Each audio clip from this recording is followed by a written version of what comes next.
네, 오늘 하루 종일 인터넷 실시간 검색어를 뜨겁게 달군 사람이 있습니다. 바로 이명박 전 대통령의 외아들 이시영 씨인데요.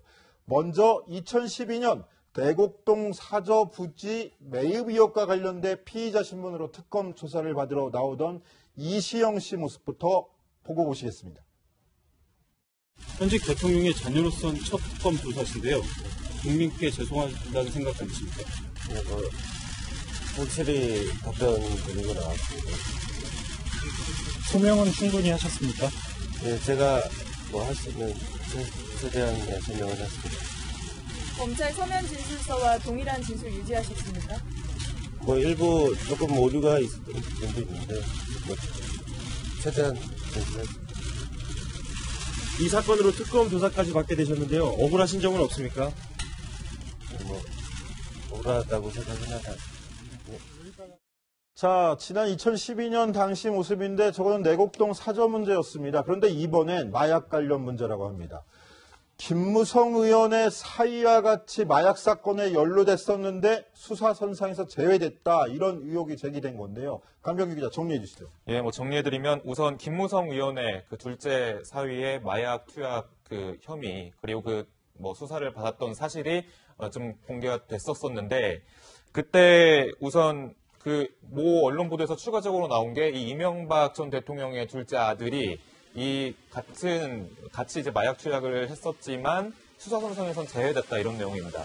실제로 그 수사 보고서를 이제 공개를 하면서 여기서 누락이 됐다 얘기를 한 건데 지금 보시는 이 그래픽처럼 김무성 의원의 사위 그리고 이명박 전 대통령의 아들 그리고 병원장 아들 등등에서 실명까지 거론이 됐고 구체적인 혐의 내용까지 작성이 된 그 수사 보고서가 있었습니다. 그런데 나중에 이제 검찰의 그런 공소장에 보니까 이 이명박 전 대통령의 아들이 빠져 있었다는 거죠. 그러니까 이게 검찰 수사선상에서 왜 이명박 전 대통령의 아들이 갑자기 빠지게 됐는지에 대한 의문이 증폭되고 의구심이 되고 의혹까지 제기가 되는 겁니다. 예, 일단 이게 한 언론 보도에서 제기된 의혹인데요. 자, 저희가 이야기 나눈 동안에 이준석 바른정당위원장 오셨습니다. 네. 어서 오세요. 안녕하세요. 안녕하세요. 조금만 기다리세요. 저희 여쭤볼 거 많습니다. 이현수 기자, 그런데 이 보도 내용 얼마나 신뢰가 가는 내용인가요? 네, 이 보도 내용에서 이제 나온 그 소스들과 그러니까 취재원들과 해당 이야기들을 살펴보면요. 우선 검찰 고위 간부의 이야기로 중앙지검 강력부에서 마약 수사 중에 이명박 전 대통령의 아들의 이름이 나왔다. 그런데 수사에 들어가지 못했다라고 하고 있는데요. 여기서 밝힌 이제 아들의 이름이 나온 게 마약 공급책인 서모 씨의 입에서 나온 것으로 알려져 있습니다. 근데 그러나 이 정작 서모 씨는 그 이후에 본인이 그때 조사를 받을 때는 약이 덜 깨서 자아가 없는 상태였다면서 이시영 씨는 마약을 하지 않았다라고 이야기를 하고 있는 부분이 있고요. 그리고 전직 보좌관도 이야기를 하고 있는데요. 기자가 전화를 걸어왔고 이 전 대통령의 아들의 이름이 나왔는데 다루기엔 부담스러운 것 같았다라는 이런 증언도 나오고 있지만 좀 약간 여러 가지 부분에서 엇갈리고 있는 상황입니다. 네, 수사 무마가 됐다라는 의혹까지 제기됐지만 정확하게 딱 떨어지는 증거들은 아직 발견되지 않은 상황인 것 같은데 어찌됐건 간에 이 마약 의혹, 마약 사건에 연루됐다 이런 보도만으로도 굉장히 정치권에서는 치명타가 되는데 당시에 대선 주자였던 김무성 의원 역시 마약 사위 논란으로 결국은 대선 포기도 하고 그랬었는데 이번에 다시 연루가 다시 이 사건 들춰지면서 이번에도 또 타격을 입는 건 아닌가 모르겠습니다. 그렇죠. 근데 사실 그 당시에 이것이 나왔던 정황을 살펴보면은 2015년 말쯤에 나왔거든요. 네. 그때가 언제냐면 결국에는 그 다음에 2016년에 있을 총선을 앞두고 사실 김무성 대표가 청와대 어느 정도 삿바싸움을 시작했던 그 시기거든요. 그렇기 때문에 그 당시에 이 문건이 나왔을 때는 결국 청와대에서 기획해서 이걸 폭로한 거 아니겠느냐라는 이야기가 많이 나왔었고 그 청와대는 박근혜 청와대 아니겠습니까? 그러다 보니까 그 안에 같이 이제 MB계까지 통제하기 위해 가지고 이명박 대통령의 아들 이름을 올렸다라는 이야기가 지금 나오긴 했는데 사실 이런 형태의 문건이 유출될 때는 진짜 말 그대로 유출이라는 것이 어디 흘린 걸 주워오고 이런 것이 아니라 좀 사실 의도를 가지고 흘러나오는 경우가 많기 때문에 이런 의혹도 있었던 걸로 알고 있습니다. 근데 그거는 의혹인데 제가 정확하게 이 사건 취재할 때 저도 있었기 때문에 알지만 이 사건은 법원에서부터 판결이 나오면서 알려지기 시작했던 거였거든요. 네. 정치적으로 그게 의혹이다 이렇게 부풀려지면서 했지만 어찌됐건 간에 정치적 타격은 입은 건 사실이에요. 그래서 김무성 대표 같은 경우는 실제로 사위가 그렇게 된 것에 대해 가지고 뭐 법적 처분을 받아야 된다라고 본인이 밝히기도 했고요. 네, 그렇죠. 그것 때문에 사실상 그 당시에 이제 대권 주자군에 있었던 김무성 후보 대표의 지지율이 왕창 폭락하면서 맞습니다. 이제 예. 진로를 좀 다르게 가져간 측면도 있죠. 네, 당시 김무성 의원 이화여대에서 가진 특강에서 이렇게 애둘러서 복잡한 심정을 표현하기도 했었는데요. 그 목소리 한번 들어보시죠. 제일 제가 부탁드리고 싶은 것은 연애도 열심히 해야 됩니다. 연애를 해야 됩니다. 연애를 해야 사람을 보는 눈이 생깁니다. 우리 둘째처럼 연애를 안 하고 있다가 잘못 선택해가지고 굉장히 어려움을 겪고 있는데 딸 자식 가진 부모에게는 꼭 연애하는 기술을 가르쳐야 된다 그런 말을 좀 열심히 하고 있습니다. 자, 어찌됐건 간에 김무성 전 대표, 김무성 의원이죠. 당시에 저렇게 곤혹스러운 심정을 애들러서 표현하기도 했었는데 이번에는 이명박 전 대통령이란 말입니다. 이명박 전 대통령 이번에 언론에 나온 게 이번은 또 처음이 아닌데요. 강병 기자, 언제 또 한번 논란이 됐었던 게 있었죠? 예, 2002년 월드컵 열기가 상당히 뜨거웠을 당시에 히딩크 그 감독도 당시 인기 많았지 않았습니까? 그래서 이명박 전 대통령이 당시에 서울시장이었습니다. 그래서 히딩크 감독에게 명예 서울시민증을 수여를 했던 행사가 있었어요.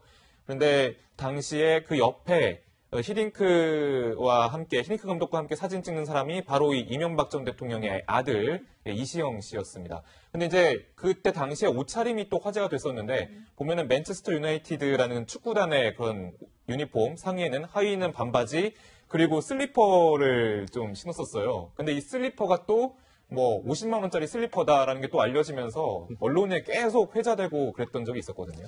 네, 직접적인 연관은 없는 문제지만 저희가 네. 과거에 또 이렇게 논란이 됐던 부분이 있어서 한번 짚어봤는데요. 자, 이현수 기자.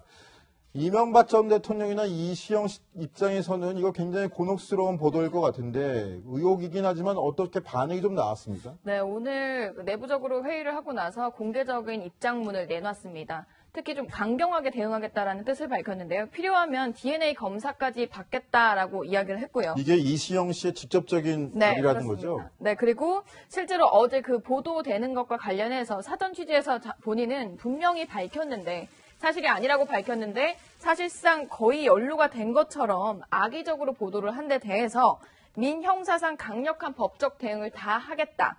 그러면서 필요하다면 DNA 검사까지 받겠다라면서 본인의 결백을 주장했습니다.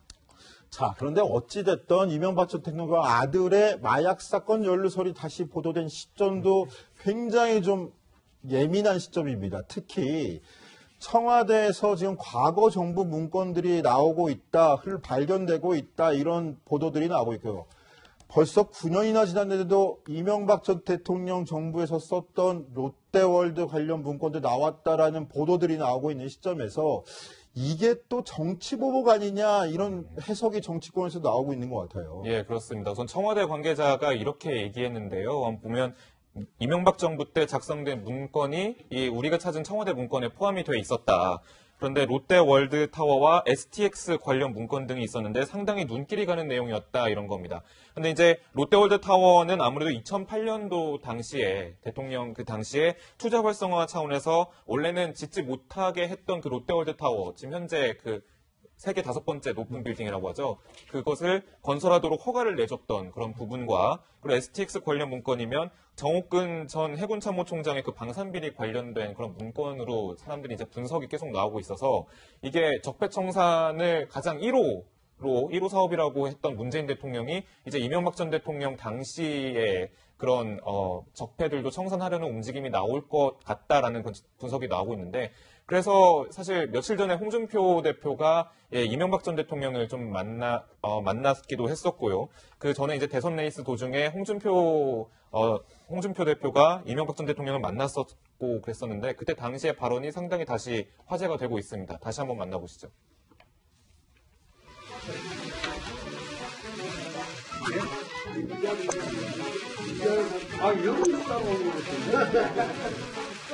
다른 교수가 명예를 좀 회복해야 상처를 드리고 있습니다.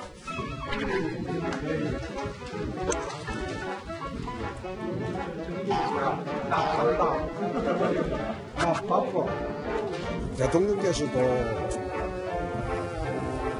내가 되는 게 훨씬 좋죠. 좌파가 되면 4대강 시비를 또 할 테니까. 자, 저 말 기억나실 텐데요. 홍준표 당시 후보, 좌파가 정권을 잡으면 4대강부터 다시 수사할 것이다, 조사할 것이다 했는데, 어찌됐건 간에 4대강 지금 감사원에서 감사를 들어갔고요. 지금 롯데월드 문건까지 나왔다고 하는 이야기가 나옵니다. 저 말 적중했다고 봐야 되는 건가요? 뭐 누구나 예측할 수 있는 범죄였기 때문에 뭐 홍준표 지사가 뭐 이렇게 선지자적인 어떤 발언을 한 건 아니고요. 예측할 수 있는 범위였다고 한다면 네. 어쨌든 간에 정권이 바뀌면 정치보복은 있을 것이었다라고. 그렇죠. 근데 정치권에서 이제 보는 관점은 이게 그런데 MB 정부가 과연 이번에 문재인 정부 들어서 가지고 어떤 수사를 받는다든지 아니면 감찰을 받을 때 어떤 새로운 내용들이 많이 나올 것이냐에 대해 가지고 과거에 박근혜 정부에서도 보면은 이명박 정부와의 뭐 그 인사들과의 은원 관계가 있었기 때문에 이런 여러 갈래로 이렇게 수사나 이런 것에 들어갔던 적이 있거든요. 대표적으로 기업만 해도 롯데, 효성, 포스코 이런 것들은 전부 다 사사치 검찰에서 뒤졌던 전력이 있고 4대강 같은 경우에도 감사를 했고 자원감사 같은 경우도 했고 이랬기 때문에 이 부분에 대해서 과연 뭐 문재인 정부에서 뭐 새로운 자료, 새로운 정보를 바탕으로 해가지고 뭐 적폐청산 할 수 있을지에 대해서는 미지수이기 때문에 정치적 구호선에서 우선 보고 있는 관점도 있습니다. 그런데 이것 제가 궁금해서 개인적으로 여쭤보고 싶은데 이명박 전 대통령 분명히 자유한국당에선 탈당을 했는데 예. 바른정당이 입당을 했나요? 입당하지 않으셨습니다. 아, 그렇습니다. 지금은 아직 무소속인 거군요. 그렇죠. 예. 그 동질성이 있는지 한번 따져보려고 여쭤봤습니다. 자, 박근혜 전 대통령, 이명박 전 대통령 두 전직 대통령 문제로 저희가 데스킹을 좀 해봤는데요.